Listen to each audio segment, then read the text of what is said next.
I was in an industry where there was no IntoSwitch that had done something similar or, whatever. There were no banks before that, gone. Well, maybe I just didn't research enough to know what had gone wrong or what could go wrong.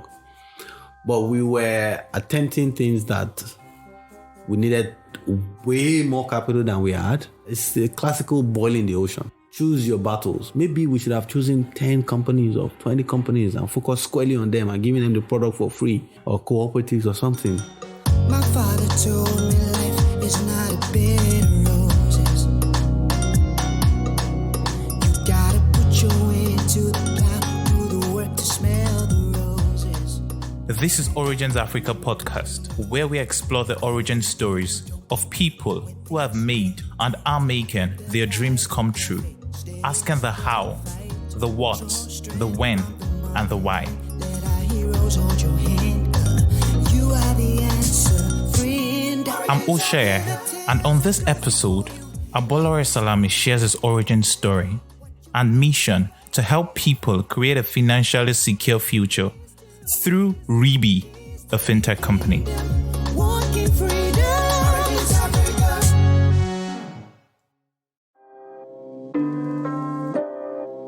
Growing up, many of us would remember the Ajo, Isusu, and other cooperative societies that our parents and grandparents participated in, which helped them with their needs and financial management.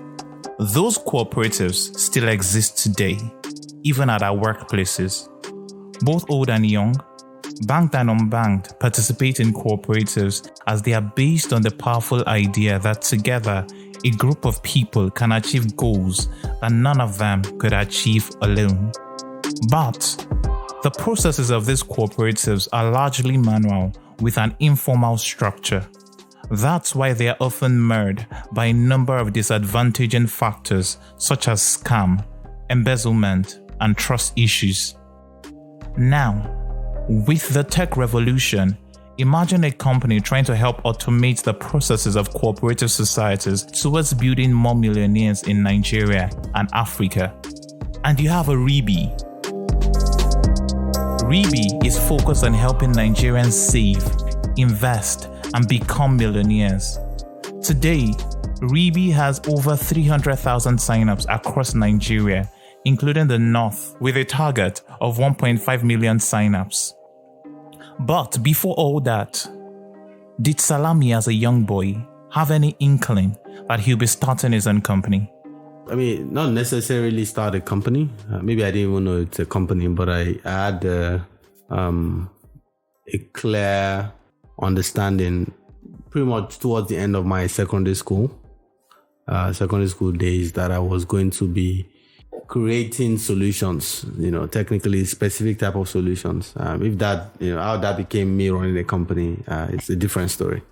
Okay. So not necessarily. I didn't think I was I wasn't a 12-year-old trading stocks or thinking I was going to start a company. No, I wasn't. Now, Salami was a pretty regular secondary school student, although he wasn't crystal clear on his career path then. I didn't know. Maybe I wanted to be an engineer. Maybe I wanted to be a doctor. That wasn't really clear. Salami had gone on to Obafemi Awolowo University, wanting to study medicine, as he had an idea. I had an idea, wanted to manufacture medical equipment, because I don't like people being sick. But he, in Nigerian youth speak, was given microbiology. I did want to study medicine, but not to become a doctor. I was studying medicine because I wanted to manufacture medical equipment. And I thought I needed to do medicine, engineering, and then go on to manufacture medical equipment. Okay. Then you found yourself in microbiology. Did you feel discouraged about it or sad? A little bit, but not so much, because for me, the prize wasn't being a doctor. The prize was something else. So I just took it as a step in the journey that I expected to be a long journey. Okay. But I'm grateful that actually happened because you studied microbiology. That I studied microbiology, or that I studied any course for that matter. Okay. Because apparently the path I was on didn't need any course. In fact, I needed a university education, but I didn't necessarily need it in any particular subject. If there's such a course today, to be called a bachelor's degree in entrepreneurship, right? And I don't think there is one. So it wasn't really important what course I studied at the end of the day. What was important was going through that learning process. But more importantly, I'm happy that I didn't get accepted into medicine because then my first year, which changed everything, I realized that to be an entrepreneur, you needed to have the right mindset and you needed to be working with the right people.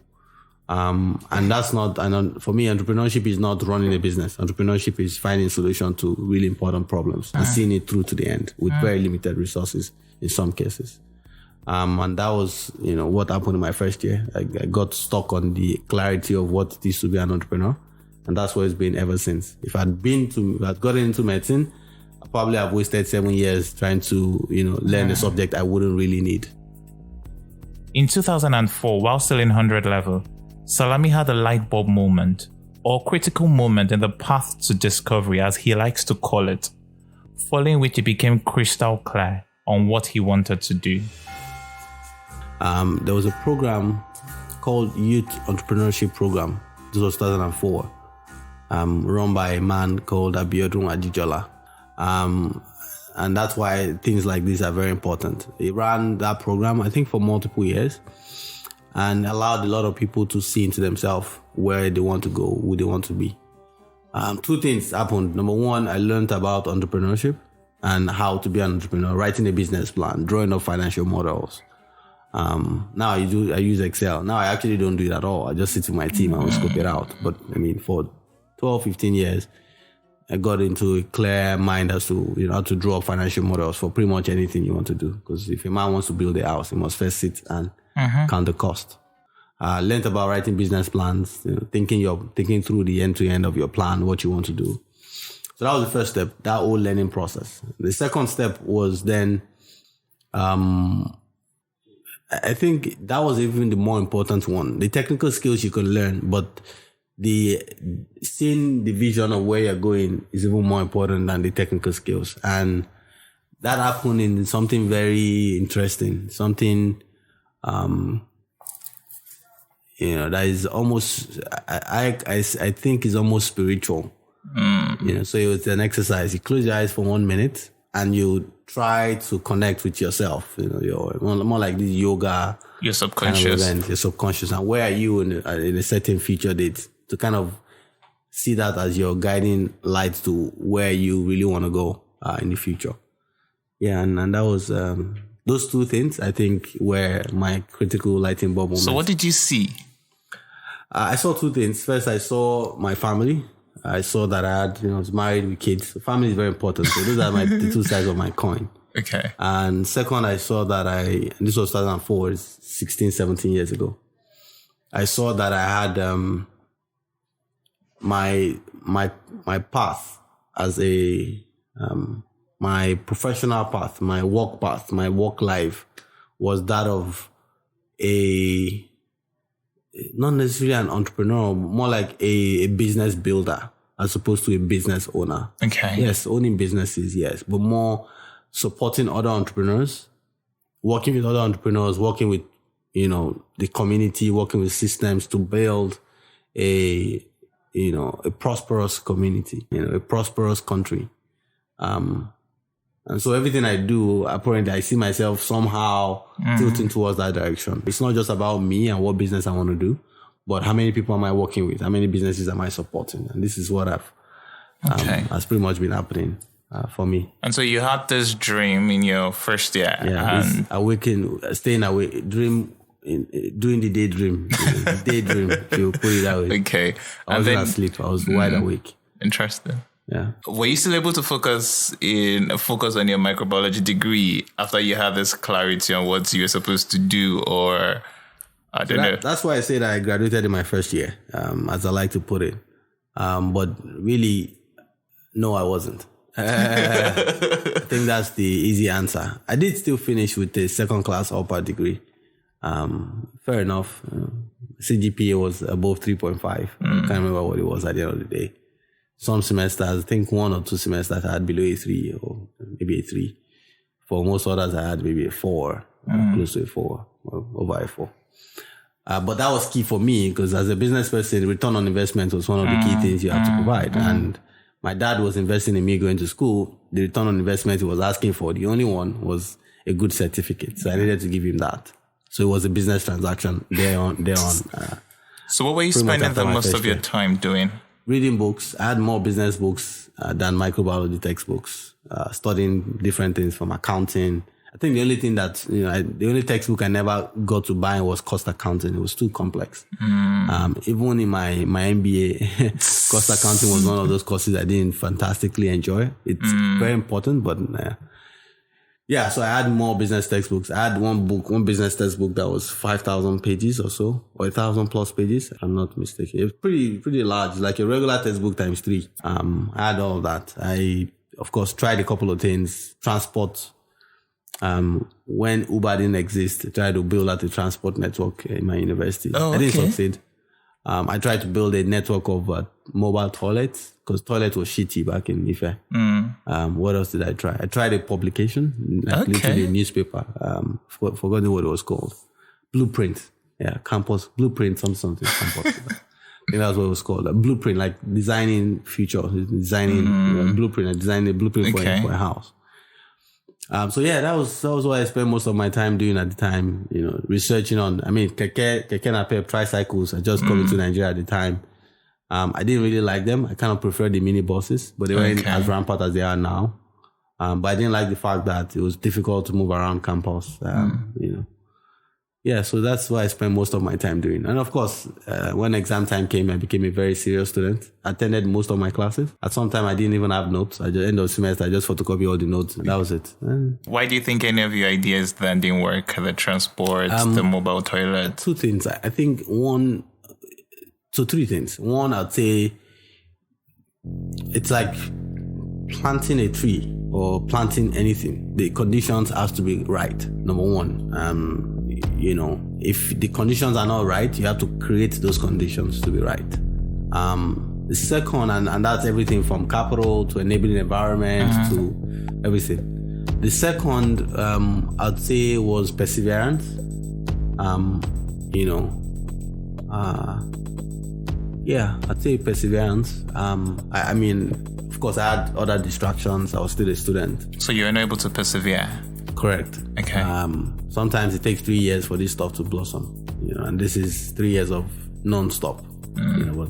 As a student, you have to stop and then do school and then go back and, but I was quite excited that there were people like, at the time, Okwe Awo, who you all know as Okwe Awoyemi of Jobberman, had successfully built a company like Innovate, Foster, was doing, designs,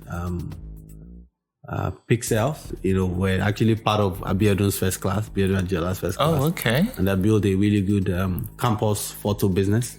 So that's the second. I think that perseverance, that was good for me because then in 2009, I then decided that I wouldn't do anything, not leave anything until I think I've exhausted all my options. And that there is absolutely nothing that would have, I would not leave it until I can say that I gave it absolutely everything and that there was no other way for it to work. Okay. And I see that manifesting in some of the things that I do today. I think those are majorly the two things: the right environment and just persevering and sticking through. And then the time, maybe I was a bit young. And some of the things I tried to do were maybe just a little bit above. Like one of them, for example, was the mobile toilet one. The vice chancellor called me. The deputy vice chancellor called me because I had written a proposal to the vice chancellor. And David didn't know that I was a student. But the year before, it was a professor. It was one of the professors that taught me a particular course. And I appeared, I did everything. They wrote a letter to what we call PPDU, Physical Planning and Development Unit. Oh, okay. The director was, okay, nice. But we were just looking at this young guy, I think he wasn't just convinced that I could pull it through. And there was all sort of red tapes. They did assessment on my proposal. Okay, gave us conditions to make it work, but never really passed through the approval. Now, my dad could have made a few calls. That's another story for another day. My dad started as a driver for the construction company that built OAU. Oh, okay. But while I was a student, he was given an award of philanthropic investor by the same OAU. Okay. He had invested in OAU for things like the generator, the electrical systems, new building construction, and all sort of things. That's, again, like I said, another story for another day. But I mean, I could have gone to my dad and he could have tried to call one or two people who could have, or even try to find someone who I know that can, one of the lecturers then was a friend to the vice chancellor. And the lecturer was my friend. We met, by virtue of business programs and all. So there are people that could have pulled it through for that to happen, but I just wasn't patient enough and, deliberate enough to pull it through. So yeah. Do you regret it? No, I think there were, maybe for a while I did. I wish, successful more, but it was a learning point for me. So it's in retrospect, I don't regret any of them. Okay. Yeah. So after this critical moment, went on with your degree, you graduated, then it was time to face career in the labor market. Mm-hmm. How did you know? Was there a blueprint, so to say, or what job you were supposed to take? And I know you started as a business analyst, then from there you went on to be head of business development. So were all those roles random? Or was there... No. You had it in mind that you had this dream you had to achieve, and so you needed this experience, that experience to help you. Yeah. So the roles were not predestined. Okay. The path was not. The companies were not predestined, but the path and the direction was clear, and that's part of where I say I was lucky. I was lucky that as I think I was 17.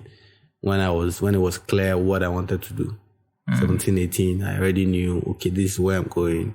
By the time I finished university, I think maybe I was 20. It was extremely clear what I wanted to do, the kind of job I was interested in. I wasn't looking forward to, in fact, I think at the time I called it organizing. I used to like organizing football teams. Oh, okay. Being captain of the club, all those kind of things used to get me excited. Which is the same thing with solving problems. So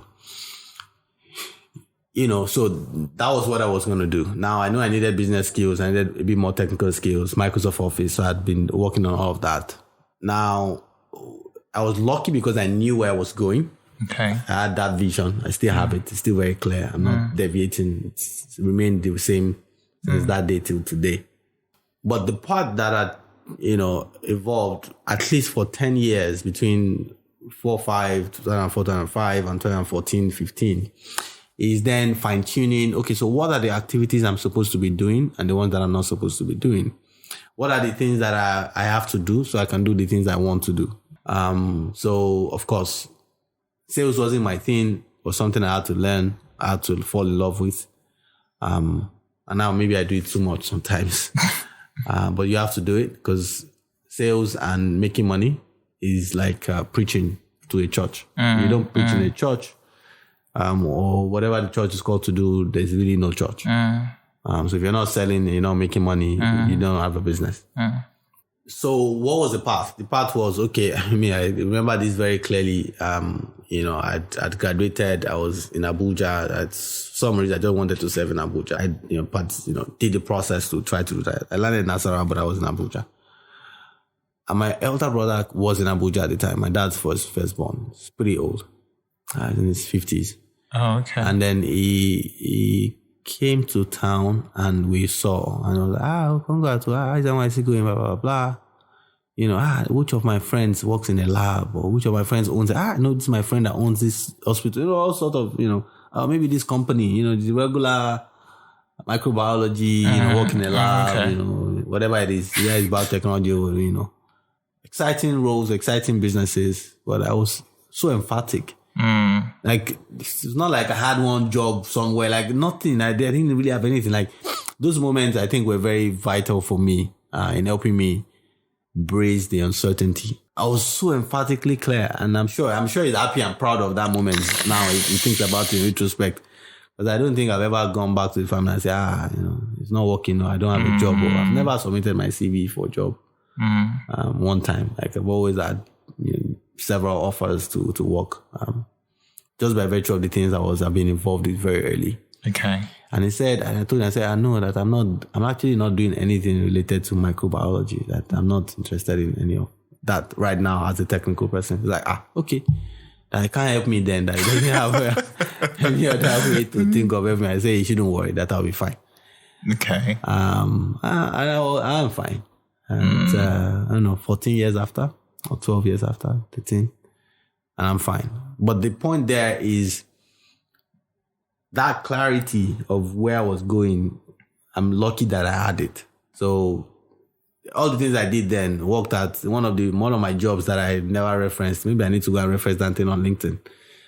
Was actually as sort of a business executive or a salesperson / business development executive for business development officer. Let me put it that way, for a solar energy and just a multi-purpose company. It was a friend of mine, Kunle. He had so because I've been doing business plans and all those kind of things, I did that for him. I did that for another company.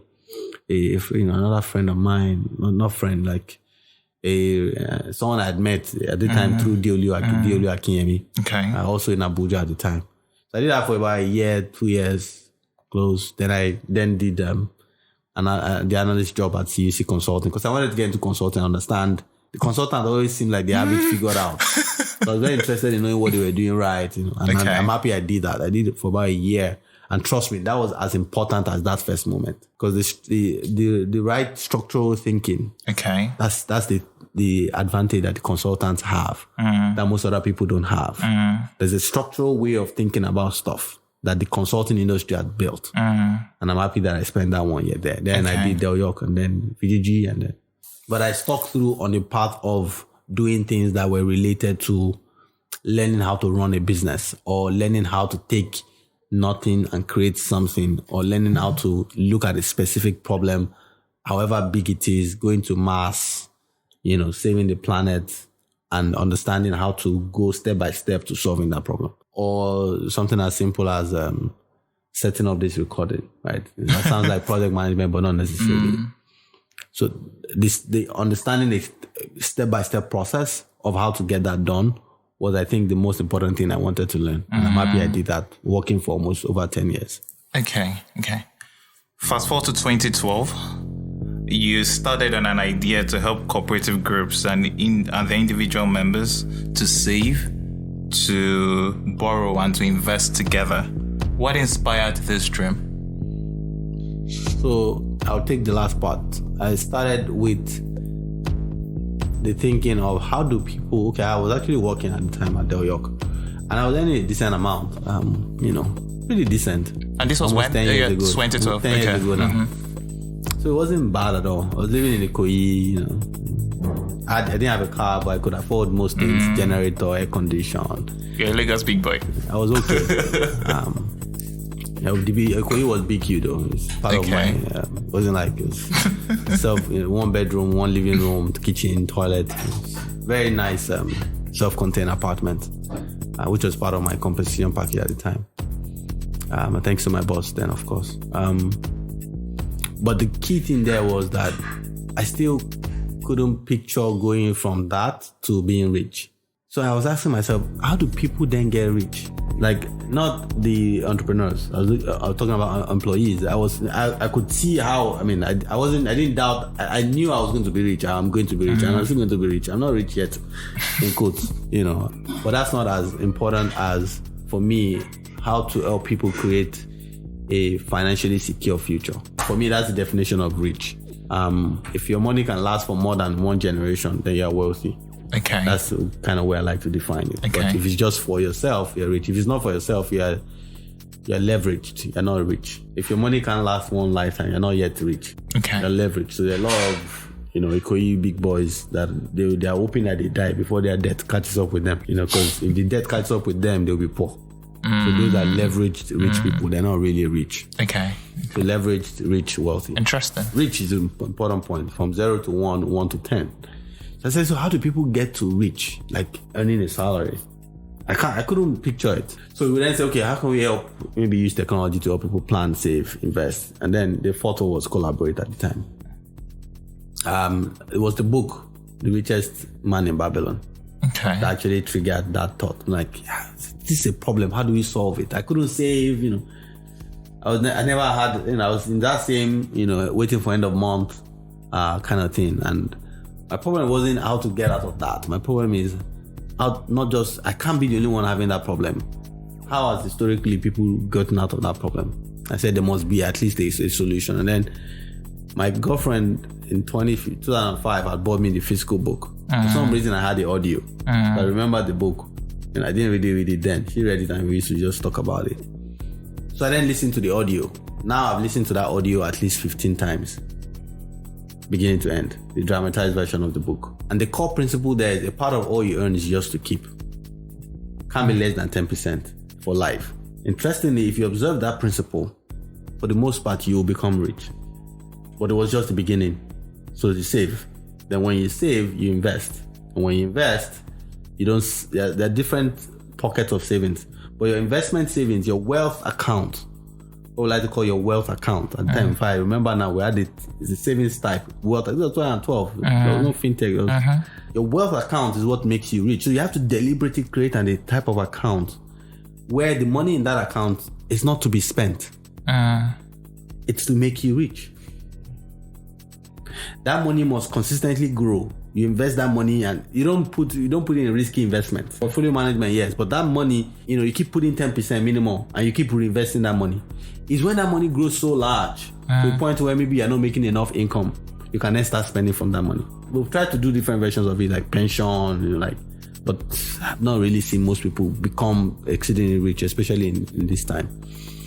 Anyways, fast forward multiple years, but the story is quite different. The things have changed. The same idea is still there, which is how do people become rich? But the way is now different. Savings is not the only way. In fact, savings is one of the ways, but the problem Nigeria faces now is even bigger than savings, is income generation. People are not even making enough money. So that's why you see that the mission for RIBI now is very crystal clear. Creating prosperous communities in 3 ways. Number 1, helping people earn a livable income. That's why you see that we don't, in fact, savings for us is step 2. If you don't first ensure that people can earn a livable income, which today we're not doing at scale at all, 90 million people or so in poverty, they will not save, right? They can't save. Livable income. You need to be able to live on the income. Second, lifetime savings. Yes, save for the small things. Your car, your house, your children's school fees, your rent. A very important step, as a part of step 2. But the most critical part of step 2 in building wealth is saving for a lifetime. We'll call it lifetime savings, or what I said as a wealth account.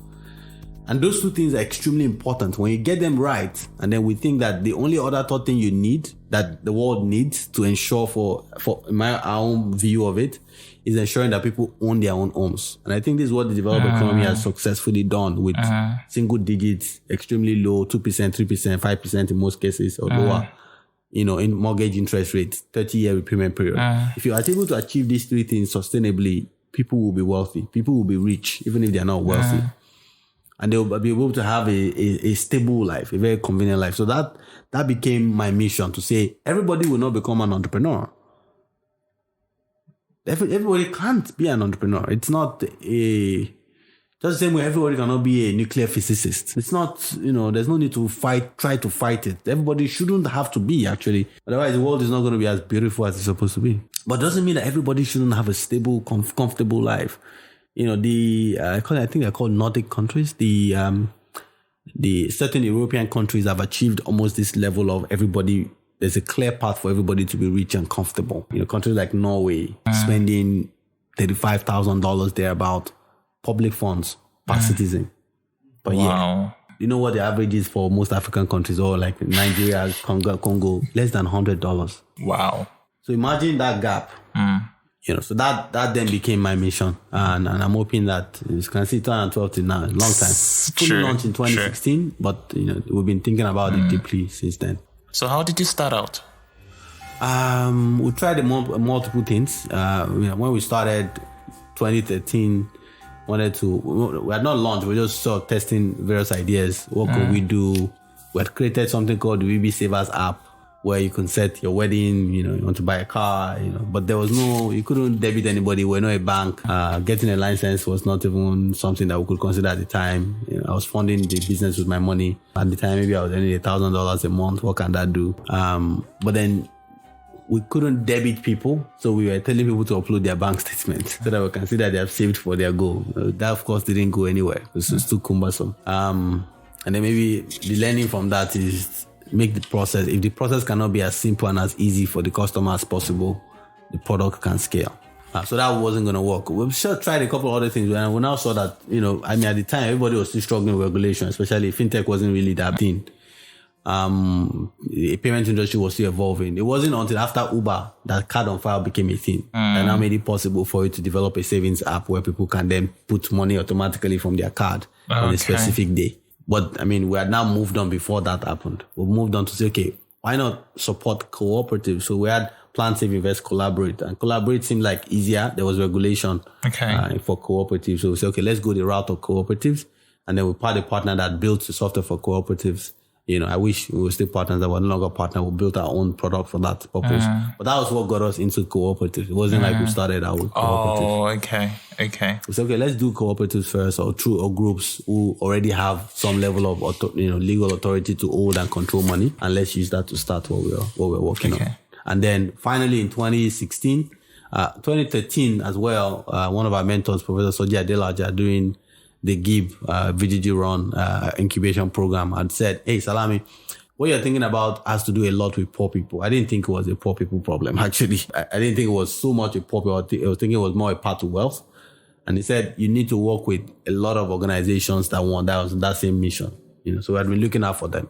Lucky for us, 2016, 3 years after, 2015, actually, new government came in, Bank of Industry said, hey, we want to lend to cooperative. We're like, good, we actually have the software for cooperative. You should come and use our platform. And that was when we then launched in 2016. But between 2012, when you had the idea, and 2016, when you finally launched, that's about 4 years. Did you feel any pressure to launch? Let me kind of understand that question. Okay. Your question is, was I unhappy that we had not launched? Exactly. Very unhappy.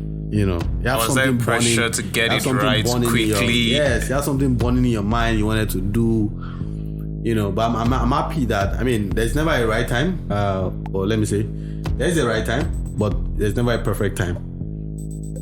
2013, I was in GIB, met Bumi and Kumi, Venture Garden Group.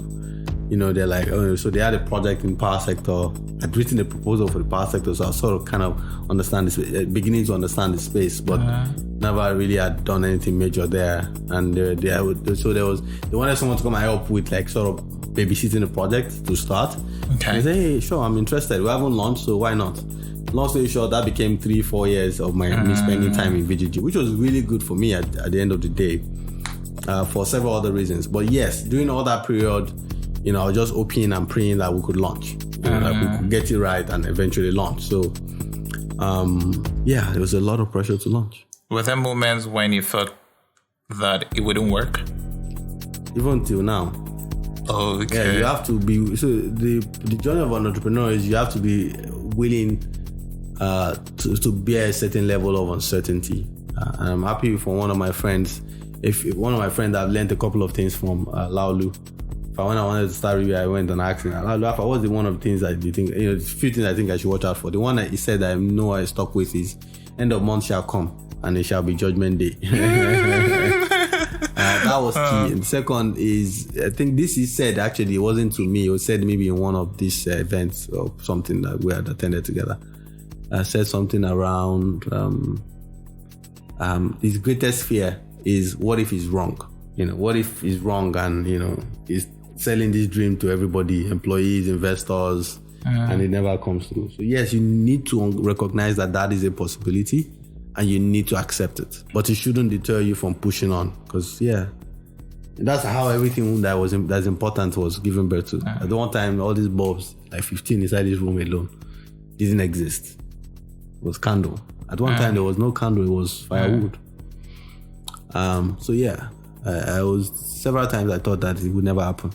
Even now, I think, can we hit scale? And scale for me is, would there be this software for 100 million people? In fact, this system at scale for 100 million people. Will we get to a point where we can say 1 million people has achieved that dream, the Ribi dream? And Ribi actually means riches in Babylon. Interesting. Why my partner says for you. Right, riches in Babylon for you. Right, Tosinle says this is riches in Babylon for you, and it's the principle of everybody being wealthy. would we ever get to a point where we can say Ribi has helped 1 million people achieve that? We're still on that path. So yes. Okay. Interesting. So what was the most important lesson you would say you learned within these 4 years? Stay alive. Learn fast. Adapt. Yeah. Okay. Those two. First is stay alive as much as you can if you're sure this needs to happen. The things that you're doing that you're not sure. Maybe you want to create transport system for Yaba. Yaba, there's still bus. It's okay. But maybe you want to create a new type of transport system. Maybe that's I don't know. I'm not. There's no indices per se. There might be. We're going to mass such an index. But if you're really sure, then you need to figure out how to stay alive. For example, first 2-3 years of Ribi, I was working for other companies, in a flexible structure that allowed me to be able to still keep spending 2-3 days a week on Ribi, weekends, nights, 1 or 2 days during the week. And I was taking all my earnings and putting into, building out, testing a product, paying salary. Yeah. Okay. So sometimes when, salary is delayed in a company, my own staff, my partners will suffer, my co-workers will suffer it because they're waiting for my own salary to get their own. So staying alive, by all means, right? Of course, the last 3 years, similar model. We've been 80% revenue funded. Yeah. Okay. 80% revenue funded. The value of equity that we've spent in the business compared to the total money we've spent on the business is less than 20%. Wow. Yeah. So most of the money we've spent in the business has been revenue and, other types of income or other types of funding. But for sure, 60% has been revenue. 20+% has been not equity-free funding, partner funding, donor funding. And less than 20% has been equity. But that whole process, important to figuring out how to stay alive. That's number one. And number two, learn fast and adapt. And then innovate to make sure that you get to where you're going to. So come 2015, BOI decided, 2015, 2016, I think. Correct, 2015. Okay, BOI decided to focus on cooperatives. That they were going to lend to cooperative as one of the sectors that they were. How did you hear about it? Was it out in the news? I was following the news. Yeah. I saw it in the newspaper. So you're waiting for your big break, following the news every day. It was just timing. And so that's what you call luck. People think luck is chance. Those are two different things. The Bible says that the race is not to the swift, nor the battle to the strong, nor bread to the wise, but time and chance happen to them all. Like people think time and chance happen to all. They mix the them, which is a referral now. What do they call that thing? It was referring to those people. It didn't say time and chance happen to everybody. You would not win the race if you are not swift. You will not win the battle. Like the race happens. The race is not to the swift, nor the battle to the strong. If you're not strong, you may not win the battle. There's also grace, which is different from time and chance. You understand? Like grace, by grace we are saved, not by strong or anything. By faith, grace. But that one was very specific. Time and chance happened to them, right? That time and chance is what happened. But I was already strong. I was already swift. We already had a solution. We demoed something that the client saw and said, okay, this is good for us. Not that we didn't have anything and then you cannot, an SS3 boy cannot be so lucky to get into part one. Even if his father is the vice chancellor or his father owns the university. He must first be prepared for the time and chance, for the luck to be applicable to him. So yes. Okay. We're prepared and it came. We're looking for it. We stuck to the news and yeah. So how did you get the contract? Because did many people bid for it? Yeah. So different. I mean, winning clients comes in different ways. You can win a client via partnership. You can win a client via chasing the client directly. You can win a client by offering them a free pilot. There's several ways to win a client. In this particular case, it was via partnership. Okay. We had a company that was also trying to get the same project, and we partnered with them so that they bundled our solution as part of what they were offering. At which time, we couldn't even pass a public procurement by ourselves.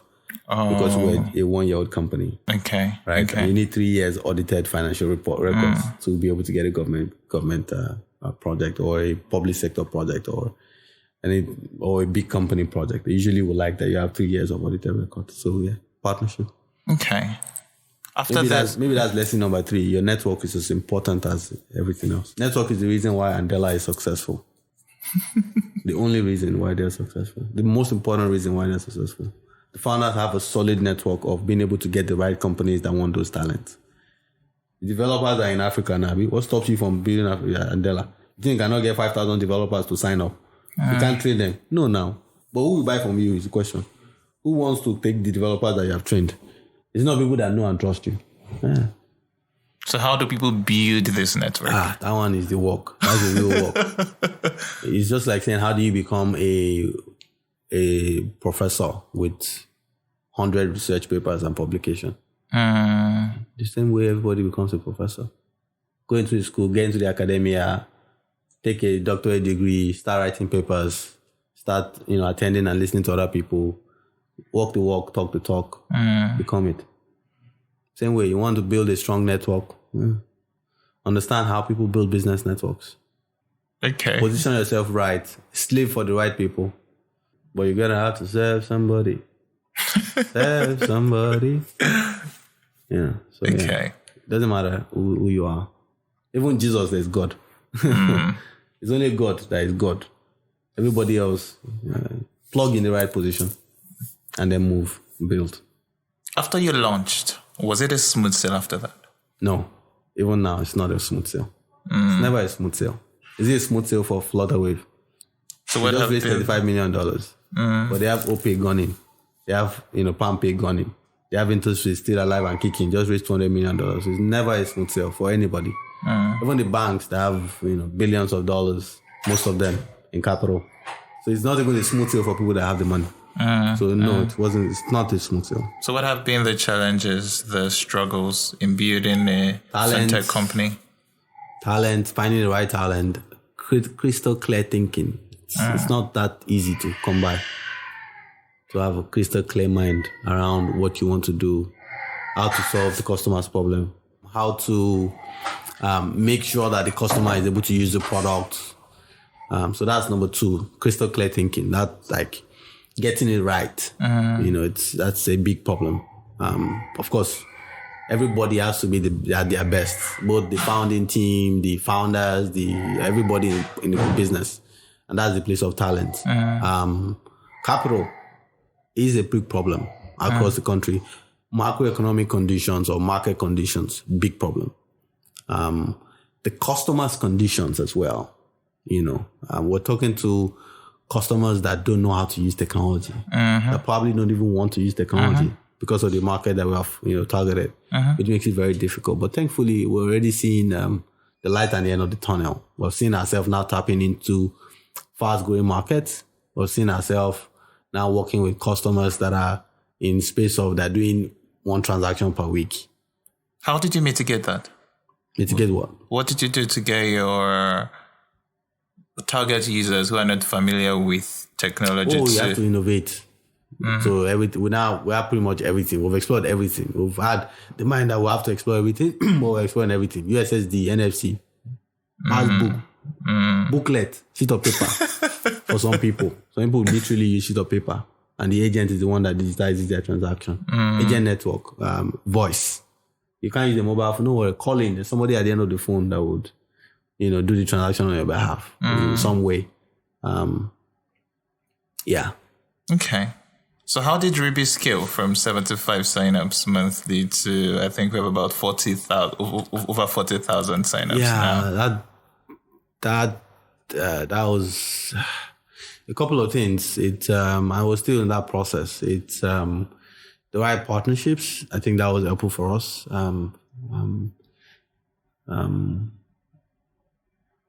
In terms of the actual things we did, we went into the streets. Okay. Literally, in 15 states. Oh. Yeah. So we have over 1,000 groups, let me put it that way.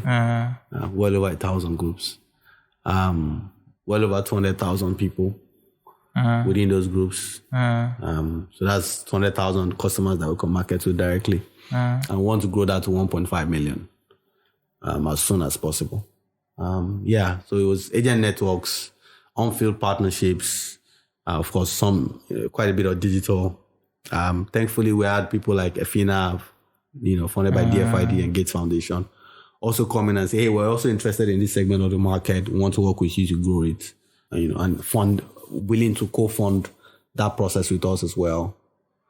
Yeah, so it's been multiple things. But at the end of the day, it's getting closer to the customer, making sure the product is usable, making sure the product delivers the value, and then building out your network to achieve that.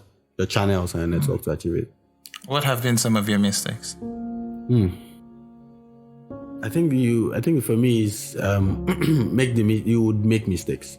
I think you need to learn that you would make mistakes. You need to know that you will not get it right, but be comfortable with it. So my mistake, I think, will be not knowing that I might not be doing the right thing. But I'm happy now that I'm willing to experiment and move on. But in that mistake lies things like, if you're building a technical product, the first thing you need is the technical people, not the salespeople or the marketing people. Okay. You're building a software. Probably the first 10 people you hire or you that will join the business in any form should be software engineers. 70% of us were business people. I mean, we had tried hiring developers, but we had not prioritized it. Reverse that now. We're doing other projects and we're spending first 9 months. 80% of people are just technical people, product people. Everything we're doing is all about the product until we start doing testing in the market. And then you start scaling it, the things that relate to customer. So understanding the cycle, understanding what needs to be done when is as important as doing anything. And what did that mistake cost you? A lot. 3 years. Yes. 3 years of not scaling? Yes. 3 years of not getting things right. That and a number of other things. Of course, not having right capital, boiling the ocean, something I call boiling the ocean. Again, some of these things you don't know beforehand. I was in an industry where there was no IntoSwitch that had done something similar or, whatever. There were no banks before that, gone. Or maybe I just didn't research enough to know what had gone wrong or what could go wrong. But we were attempting things that we needed way more capital than we had.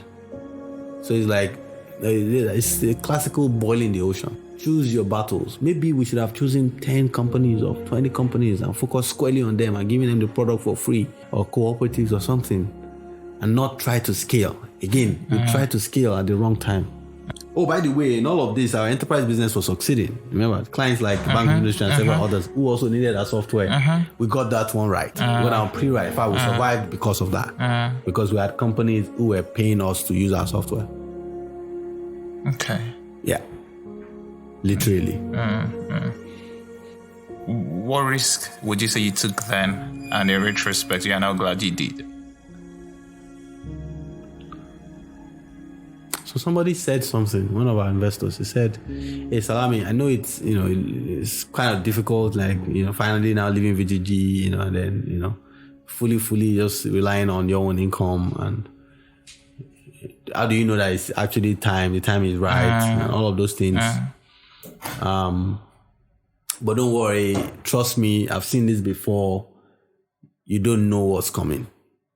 I kind of felt like, maybe he doesn't understand that this is 2016. I've been on this journey since 2004, But he was right. I actually didn't know what is coming. The how clear my eyes is now as to what's possible is way different from what it was 4 years ago. Even though I wasn't a rookie in terms of understanding what being an entrepreneur was. So yes, I'm happy that I took the leap at the time. Of leaving VGG or? Of starting Ribi. Okay. I'm still, VGG is one of our investors, so I'm still a very close member of the family.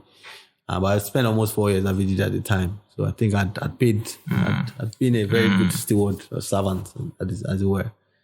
I didn't think I did badly as well. I think I'm proud of my time at VGG, and VGG is also proud of my time when I was there. But I think that I'm happy that even though it didn't necessarily seem like everything was right and perfect, I started. Yeah, and I'm happy that I did that. And then I'm happy that, I'm happy that I got into VGG, because it was Ribi that took me to VGG in 2013. Remember? The accelerator, now called Greenhouse Lab? Greenhouse Labs, yes. Now called Greenhouse Labs. Yeah. I'm happy that I did that, and I'm happy I spent all that time in VGG. What was your question again? What risk you took, and I'm now glad you did. Yeah, so I think the risk was actually not doing Ribi in 2013, 2014, but rather benching Ribi and going into VDG. That's the risk I'm happy that I took. And happy that someone has not cleaned up the market before I now try to start. Of course, let's say nature abhors vacuum, right? What we were supposed to do, the first product, which I'm happy that, at least now we've seen someone that have fully expressed what that product could do. Of course, in the long path, there's now Piggy Bank and Carrywise. They're literally expressions of our first version of our product. Interested. So that vacuum occurred, but I'm happy that I still could take the risk of abandoning the idea for 3 years and then coming back, and it was still valid to do that. So that's the risk I'm happy that I took, but paid off. Paid off because with VDG is that business school I'm happy that I went to. Let me put it that way. Okay. It's trust me. It's that business school I'm happy that I went to. It was a different ball game. I was managing a project where the only person I wasn't reporting to was the Minister of Power. Everybody else across the entire power value chain structure, I was relating with them directly. The managing director of the transmission company of Nigeria, I was relating with him directly. Owners of distribution companies or their representatives were calling me, NERC. So I mean, and that was, I'd never operated at that scale before, which is pretty much anything short of presidency. So that process, the whole works presented to the board of a distribution company. We have multiple distribution companies at the time, selling our product. So that sort of sealed it for me. That was like the graduation cap. So, okay, doff the hat. I'm ready to go now. So that is the mistake. That is the chance that I took. That in retrospect, I'm happy that I took. Leaving Ribi, even though Ribi was supposed to have started, spending 3-4 years somewhere else, and then now. Okay. And then knowing when to now find, gracefully now leaving and then continue. When would you say you felt most alone on this journey? Even now, I'm still feeling alone. It's not, you get lucky if you get soulmates that you go on the journey together and understand everything. It's very rare. I think less than 5% of the world's population are entrepreneurs. So it's a bit lonely. Several times, man, not knowing where the next payroll will come. And almost 4 years. These are 4th full year that the year that just started. We've only missed payroll maybe 2 months out of the entire almost 40 plus months. Like literally we couldn't, like payroll was delayed maybe by 1 week or 2 weeks or 1 month where there was no money to pay. Wow. Twice. 2 months in almost 4 years. All of those moments are lonely moments, man. What was your state of mind then? Man, so you just go to sleep and wake up the next morning and just start thinking what next to do. But that's what it is. Nobody said it's going to be easy. It's not going to be easy. Okay. I think they said times when I just say, Sheko, show me easy. Easy. Why go easy? I want to easy for so easy for so I which means that if it's easy, it's probably not going to be what you want it to be. And what have been the inspiring moments? Inspiring moments? Some of my inspiring moments are just finding these days having awesome people that just make you excited to be working with them. I have a couple of people that have come into the company that they are the perfect employees or the perfect co-workers, the perfect people you want to work with. Just, in fact, I have one of them that we have increased his salary 2 or 3 times and has never asked within 1 year. He's been promoted 3 times within 1 year. Interesting. And that was just because this guy is just on fire. I pray you come across those kind of people when you're working, when you're running a company or as co-workers. So what stands this particular co-worker out? What principles or attributes so that those listening can... They just create them. They were just, they just found themselves. They sold themselves to a mission of getting the results that they want, achieving the things that they want to achieve. So I think it's a resolve. It's a state of mind of resolve. This is what I want to do.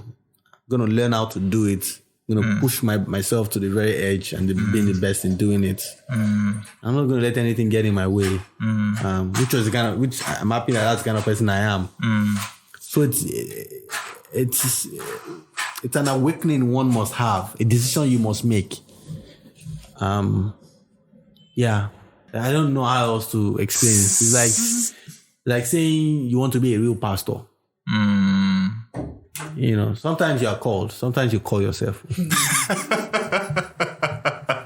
If you're lucky and you're called, fantastic. But if you need to call yourself, call yourself. So like I said, I was lucky that, you know, I was able to find the things I wanted to do. But then there's the calling of self too. But there's just that thing that there's just this resolve.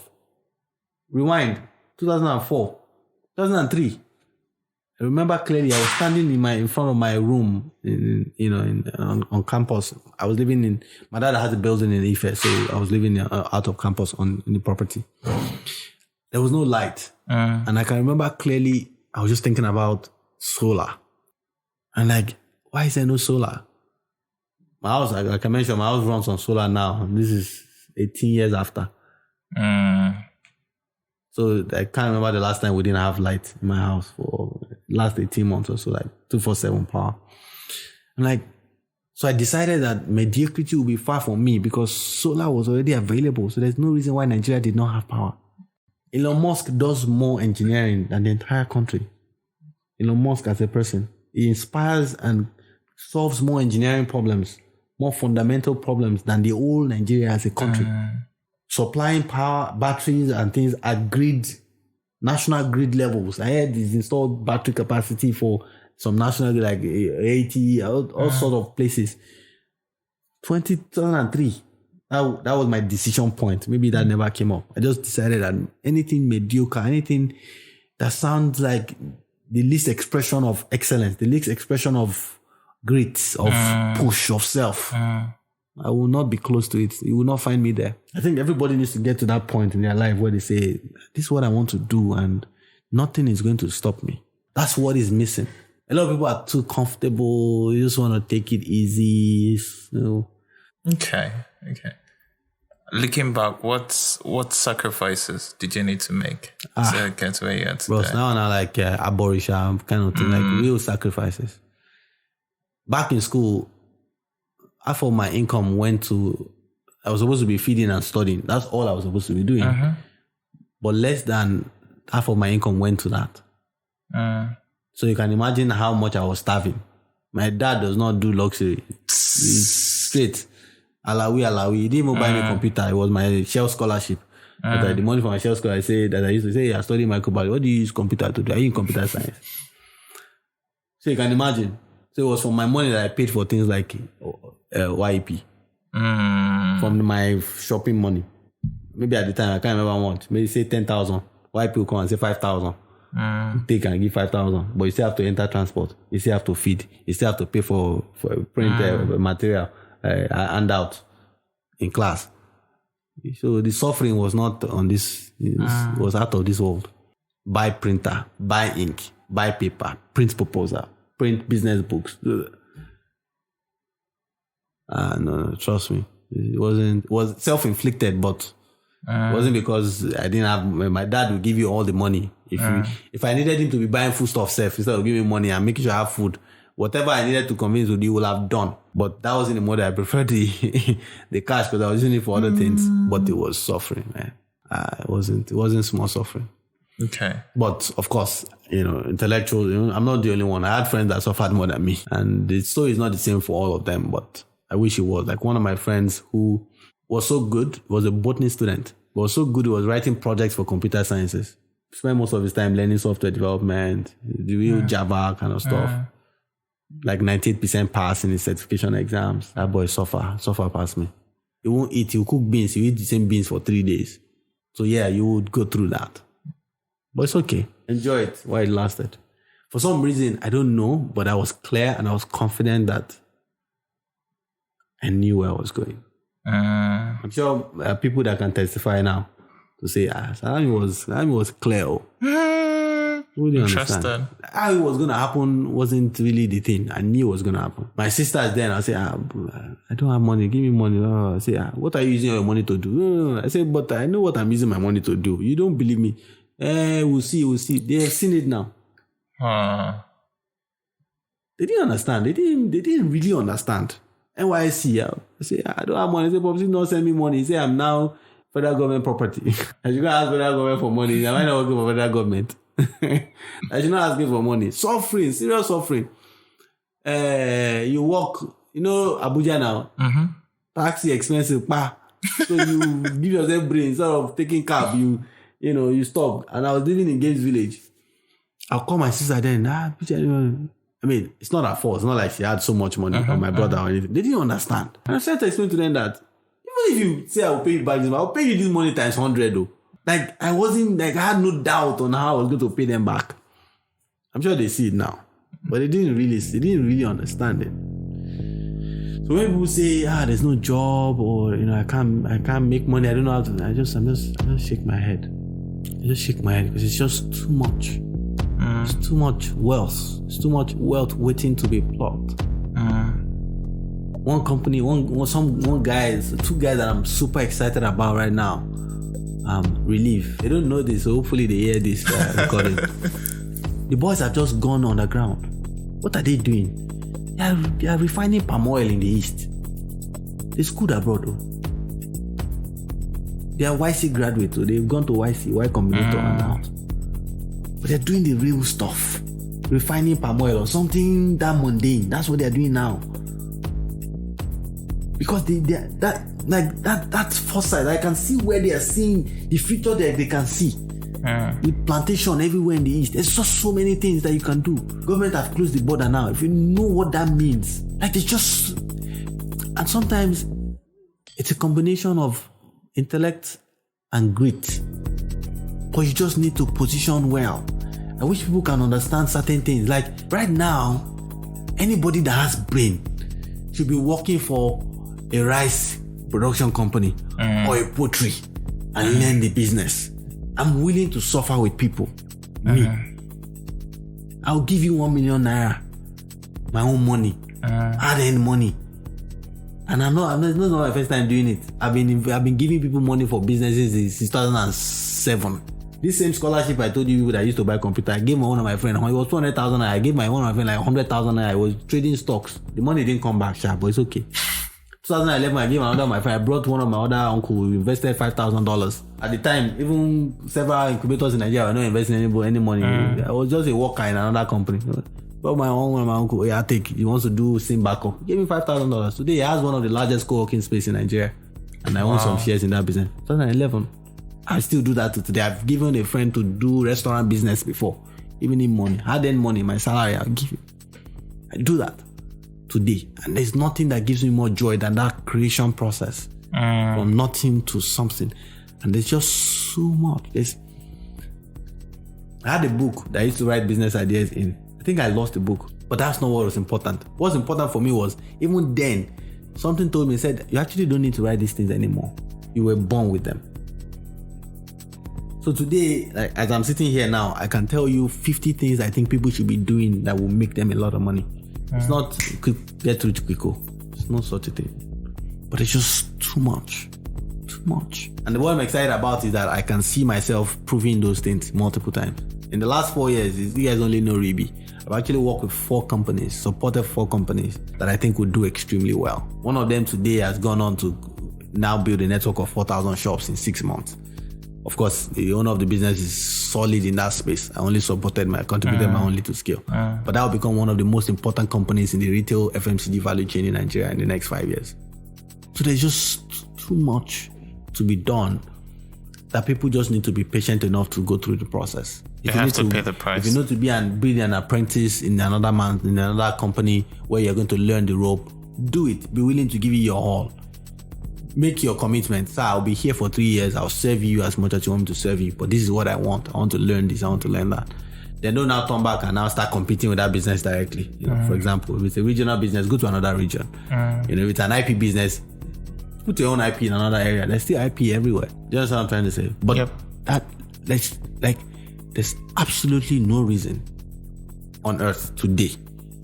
There's no impediment for people to succeed. There are structural impediments. There's no... Before Jesus came, the only way to cleanse was animal. The blood of the animal. Now it's the blood of the lamb, right? What I'm saying is that there's no such impediment to success on earth today.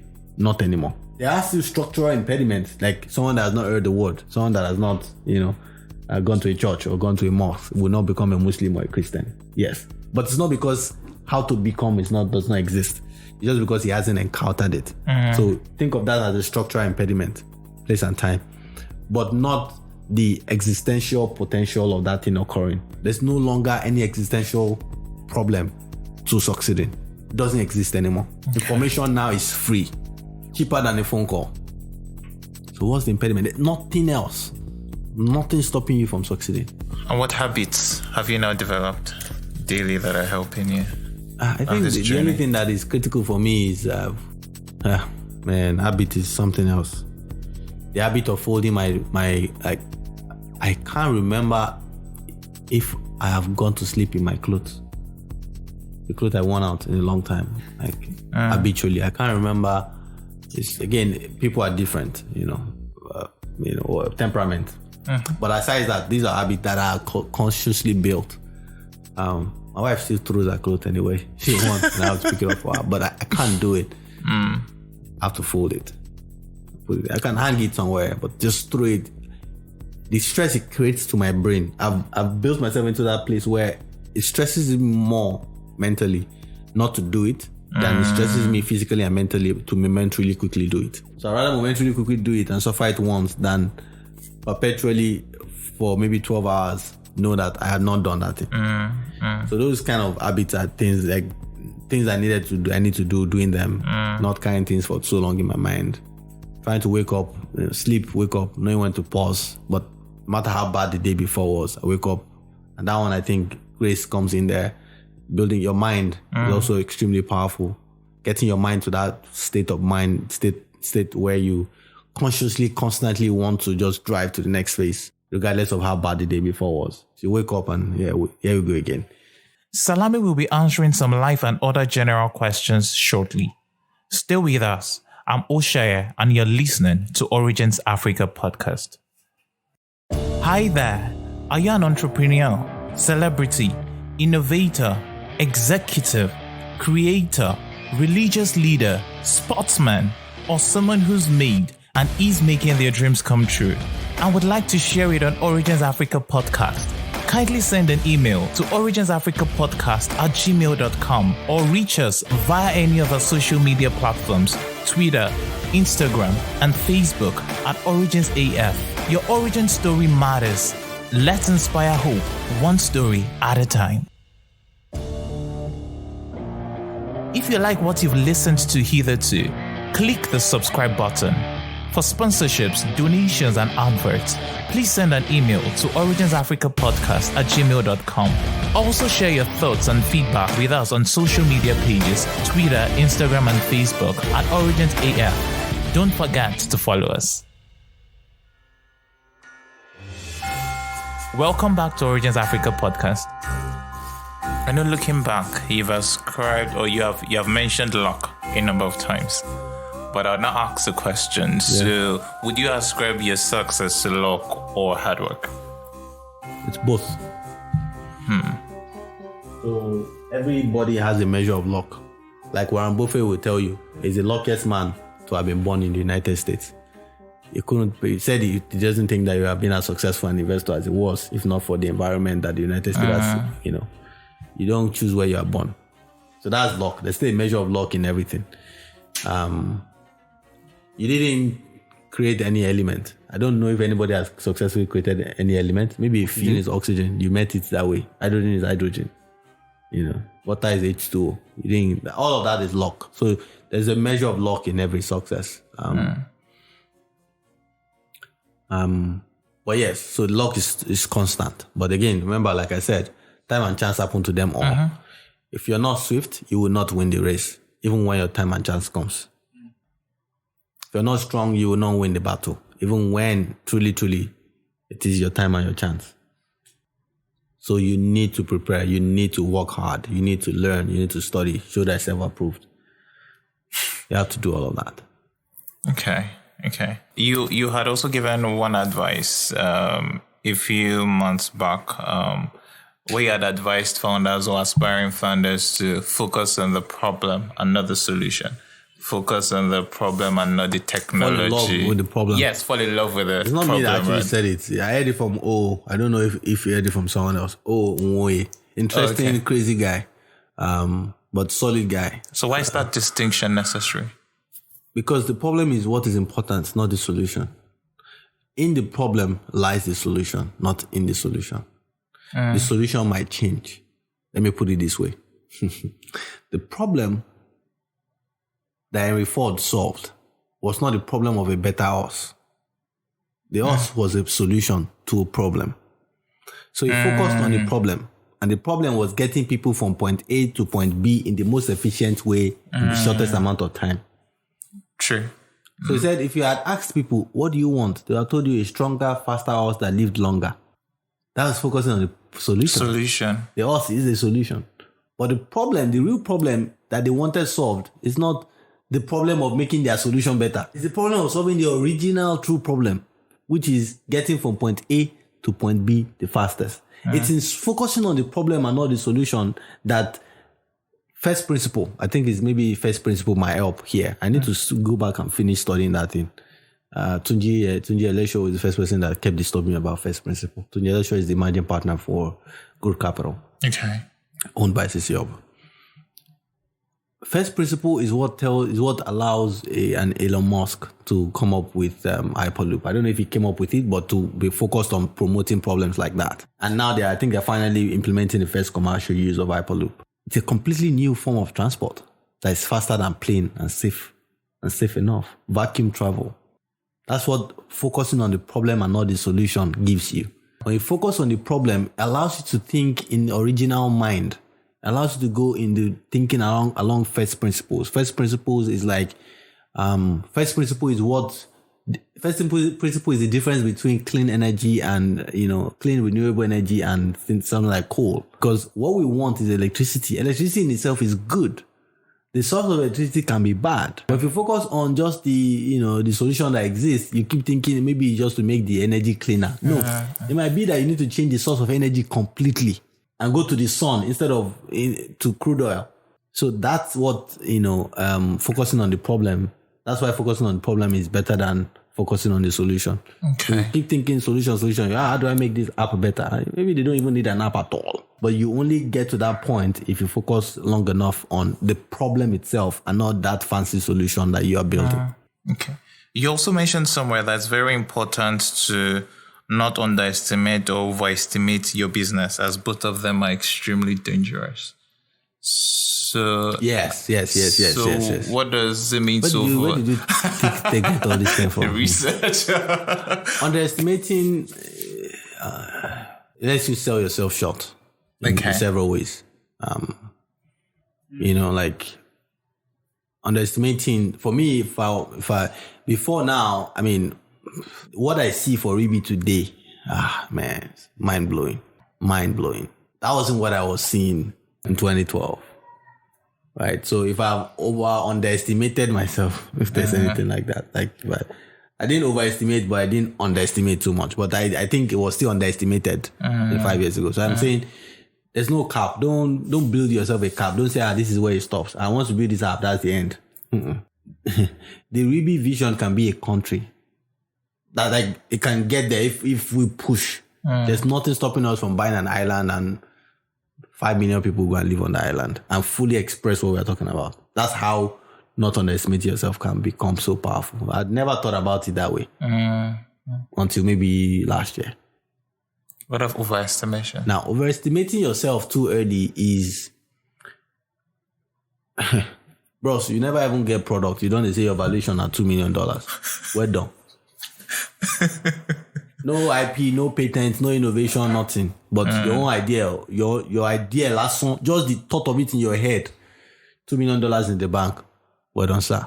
That's overestimation. It could express itself in different ways. Okay. Talking so big when there's nothing on paper. I'm happy that a friend of mine, same man. When we started, we spoke about Ribi a bit. One thing led to the other. And he looked at what we are doing like, Lord, but there's nothing here yet now. Do you understand? Like, that was good for me that a friend of mine could say, oh, bros, go see come back. There's nothing here. You don't have anything. It was harsh. I kind of felt like I didn't get it. I was even angry. Is it because he's now saying me there's nothing there? Something I've been working on for a long time. But truly, looking back, Baba, there was nothing there.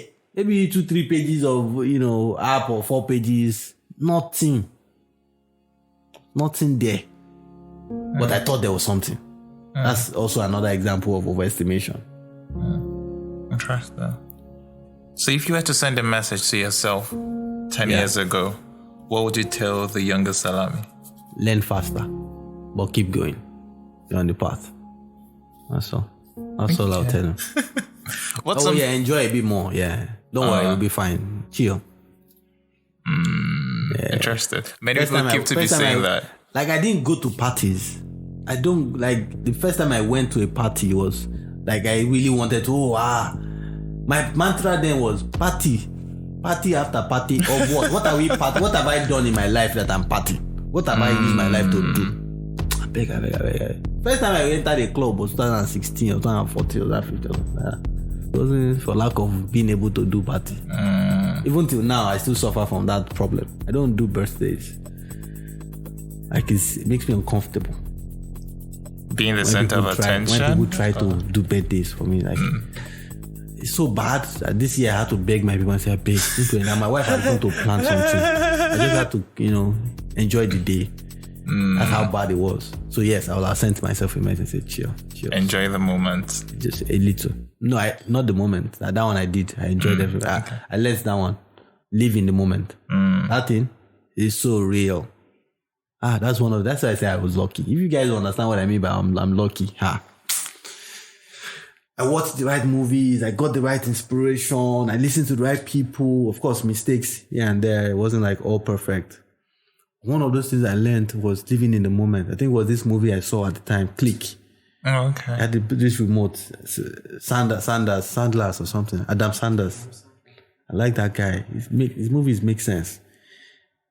Became a fabulous architect. Blah, blah, blah. How did he become it? Was a dream. He said, I went to bed and beyond. Pressed this remote. The remote was fast forwarding his life. And then he was one of the biggest architects in the world. He had built what you know today as things like Burj Al Arab, Burj Khalifa, Eiffel Tower, everything that was important. He was the number one architect in the world. But now it was big. Well, he hardly had time for his kids, everything. And then he was in the hospital in his 70s. He couldn't even attend his son's wedding. The son had finished the wedding. They came to see him in the hospital. The son was receiving a phone call. He had to cancel his honeymoon. And he couldn't talk. He removed everything. The son had now left. His wife had said, no problem. She understands. The guy removed all the drip from his body, ran to his son in the rain and said, go for that honeymoon. That business deal will wait. Don't throw your life. I threw my life away. Don't throw your life away chasing one thing or the other. Just, it is part of life. You have to enjoy both.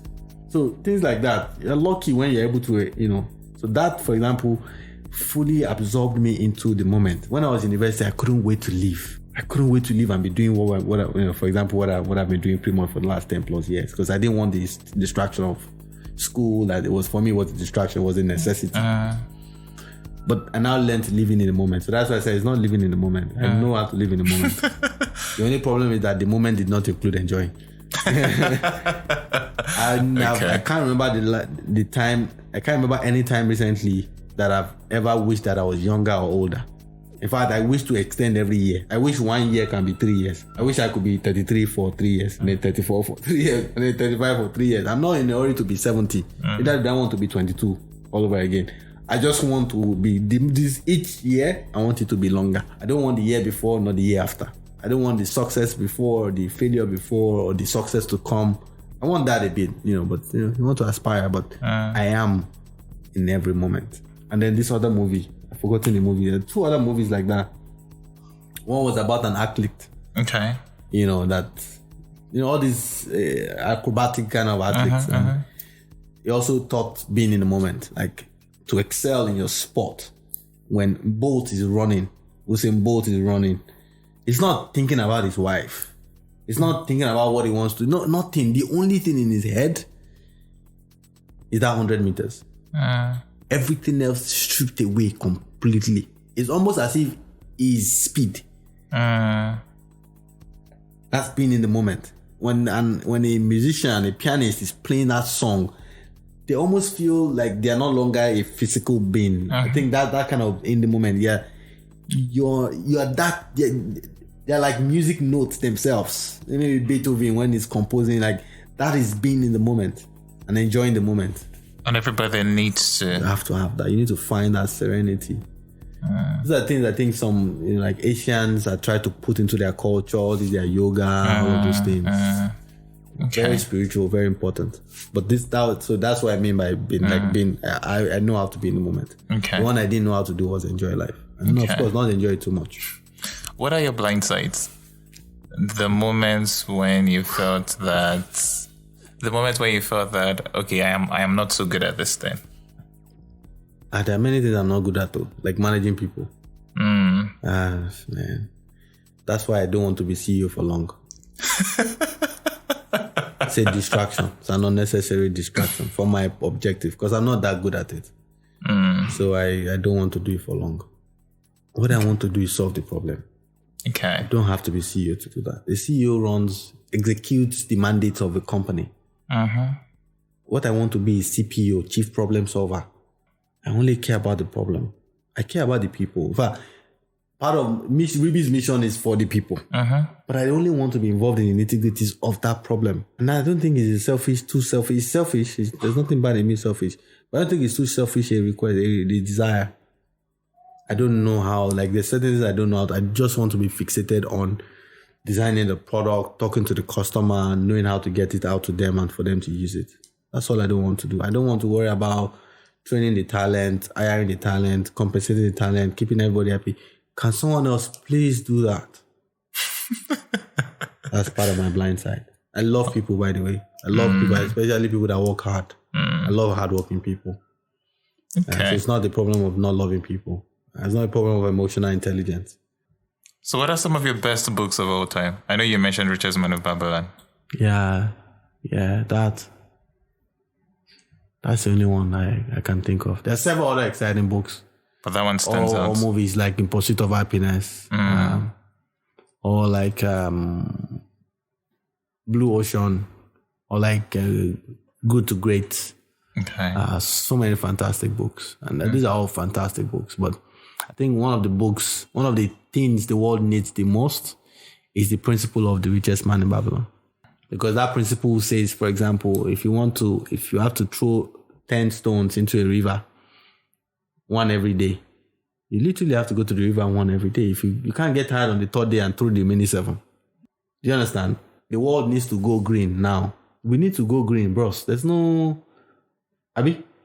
There's nothing else. You just have to go green. Like, I don't know if you get what I'm trying to say. Like, if only we could fully express the things in that book. Like, do not invest money with an astrologer who wants to invest in goats. Go and look for a shepherd.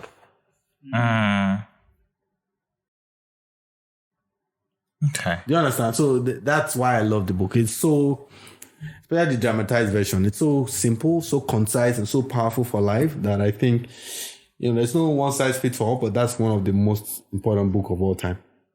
If the world can fully implement it, the world will be a better place. One productivity tool or software you use every day? WhatsApp. Interesting. Many people would have thought it was a form of distraction. For most people, it is. For me, it's the thing that allows me to be in multiple places at the same time. My number one work tool. People don't like it. Most people don't like it. In fact, I hated it. Okay. At the beginning. Yeah, so maybe if I'm able to replace Slack with it, maybe we would then say Slack because then it has multiple integration. But today, it's WhatsApp. Communication, because communication is one of my biggest jobs as CEO. I have to communicate with people, check on people. Has this been done? Has this been done? Can I see this? Can I see that? So that's my most important tool today. But the most important business tool I think has ever been created is Excel, Microsoft Excel. It's almost incredible what you could do with Excel. Okay. What advice would you give the audience? Just do it. Like Nike. Just do it. Clear mind, pray, I pray that you get it. I pray that you get a clear mind. I pray you have a clear vision of where you're going. Once you do, don't stop. Oh yeah, passion, DNA, and money. You need to have the right passion. It needs to be in your blood. Like you need to be designed for it. You can have a passion to run and you're not using both. Baba, you will not be the best. Don't try to become a career runner. So you have to have the right passion, you have to have the DNA for it, and it needs to be able to make money. Make a livable income, livelihood. If you're in the center of those three things, okay, just do it. If you were in my shoes, what would you ask yourself that I didn't? What does that mean? So what would you have asked yourself if you were the one interviewing you that I haven't asked yet? Okay, maybe is there anything that I wish had happened in my journey that didn't? Okay. Yeah, so what do I wish had happened in my journey? I actually wish it needs, I think it needs to exist. The world needs to go back to the apprenticeship model. Okay. That's one thing I think the world needs to go back to. The world needs to go back. I wish I had someone hand-holding me through the entire process, like I'm doing for some project or some of our investment or our partnerships now. That's one thing that is still significantly lacking. Okay. People make mouth on it, but they don't really do it. But I think the world needs to go back to apprenticeship. The way Warren Buffett talks about Benjamin Graham, I think that's the name of the guy. He's investment god at the time. Or Fossa and Christensen. The world needs to go back to apprenticeship. I think we need to do that. I think we need to go back to that. Start mentoring or bringing up younger Not people. Not even mentoring, real apprenticeship. The way apprenticeship works, the way the Igbos do it today, where they show you the ropes, this is how to do, this is what to do. No, don't do this yet, They'll be perfect, they'll still be, but I think that will create more successes. Okay. Yeah, that's the one thing that is still missing significantly. A lot of investors today, a lot of VC firms, a lot of people that are in VC or people that operate VCs have never been entrepreneurs. So they don't even know what to really do to support the entrepreneur beyond just money. It's not only money, it's money and many things. Money does a lot of magic, but not all the magic. Okay. Who would you like me to interview next? I think you should interview Laolu, ESL. Okay. Laolu is another fantastic entrepreneur. I'm happy of how he's finally cracked the rock and milk is flowing out of the rock for him. But it's been longer journey than most entrepreneurs will be able to survive. 2009. 2009, Laolu was presenting to CBN for a no objection approval. 2009, before there was even fintech. And now quite excited, they're doing really well. Okay. We'll keep that in mind. In the turn of a decade after, staying not that long. Sometimes can't pay salary for so long. So yeah, Laolu, you definitely should interview Laolu. That's Abolore Salami. He's the CEO of Rebi. Thanks so much for listening to our show this week. You can subscribe at wherever you get your podcast, Google Podcast, Apple Podcast, amongst others. And whilst you're there, please do give us a review. You can also write to us at originsafricapodcast@gmail.com. And if you want to send a tweet, it's at originsaf. We would love to hear from you about how we're doing and where you'd like us to improve. Our show was produced this week by Tumishi Ajani, whilst the theme song was composed by Just Rotimi. I'm Oshaya, and you've been listening to Origins Africa Podcast. Join us next time as we have a chat with Temi Giwa-Toboso, the CEO and founder of LifeBank. My name is Temi Giwa-Toboso. I'm the founder and CEO of LifeBank. So then I went to CCOB and told them, I'd spoken to some hospitals. They liked it. They thought it could work. Will you pack this? And they said yes. Just like that. Just like that. But there is a price to pay. Thanks so much for listening to Origins Africa Podcast. Bye for now.